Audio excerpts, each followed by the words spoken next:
Hey guys, welcome back to our channel. In today's tutorial video, I'm going to show you how to clear your call history on WhatsApp. Whenever you make any calls on WhatsApp, then it will be recorded on your call history. So if you want to clear your call history, you can follow this tutorial. First of all, open WhatsApp on your phone and be sure you're logged into your account. This page is for our messages, our chats. On the top of the screen besides chats, you can also see two other options. There you'll have to tap on calls.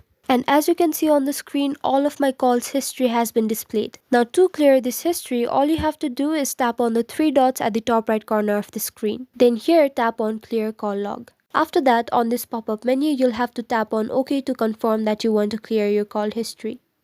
And as you can see on the screen, my call history has been cleared. So this is it for the tutorial. I hope it was helpful. Don't forget to like the video and stay tuned for further tutorials. Thank you.